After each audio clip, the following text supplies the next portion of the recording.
बिल्किस बानो के दोषियों को सुप्रीम कोर्ट से एक बड़ा झटका मिला है। कोर्ट ने सभी दोषियों की रिहाई को रद्द कर दिया है। गैंगरेप मामले में 11 दोषियों की समय से पहले रिहाई के गुजरात सरकार के फैसले को सुप्रीम कोर्ट ने सोमवार को रद्द कर दिया। कुछ ही देर पहले ही सुप्रीम कोर्ट ने इस मामले में सुनवाई की और इस दौरान अदालत ने कहा, इन लोगों की रिहाई का आदेश देने का अधिकार गुजरात सरकार के पास नहीं था, फिर भी ये फैसला लिया गया। ऐसे में बिल्किस बानो की याचिका सुनवाई की योग्य है। अदालत ने ये भी कहा कि बिल्किस बानो की गैंगरेप के दोषियों के खिलाफ जिस राज्य में केस चला, वहीं की सरकार उनकी सजा माफ कर सकती थी। इसकी बजाय गुजरात सरकार ने ये फैसला लिया जो कि गलत था।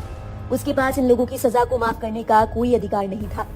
बता दें कि गुजरात दंगों के दौरान बिल्किस बानो के साथ गैंगरेप हुआ था और उनके परिवार के कई लोगों की हत्याएं भी हुई थी। इस कांड में 11 दोषियों के खिलाफ महाराष्ट्र में केस चल रहा था। ऐसे में सुप्रीम कोर्ट का कहना है कि इस पर फैसला महाराष्ट्र सरकार को ही लेना था कि ये लोग सजा कम किए जाने के हकदार हैं या नहीं। अब बिल्किस बानो की याचिका पर अदालत सुनवाई करेगी, जिसमें इनकी रिहाई को चुनौती दी गई है। दरअसल बिल्किस बानो ने गैंगरेप के 11 दोषियों की रिहाई के खिलाफ 30 नवंबर 2022 में सुप्रीम कोर्ट में 2 याचिकाएं दाखिल की थी। पहली याचिका में 11 दोषियों की रिहाई को चुनौती देते हुए उन्हें तुरंत वापस जेल भेजने की मांग की गई। वहीं दूसरी याचिका में सुप्रीम कोर्ट की ओर से मई में दिए गए आदेश पर पुनः विचार करने की मांग की गई। कोर्ट ने कहा था कि दोषियों की रिहाई पर फैसला गुजरात सरकार करेगी। बिल्किस ने कहा था कि जब केस का ट्रायल महाराष्ट्र में चल रहा है तो गुजरात सरकार इस पर कैसे फैसला ले सकती है।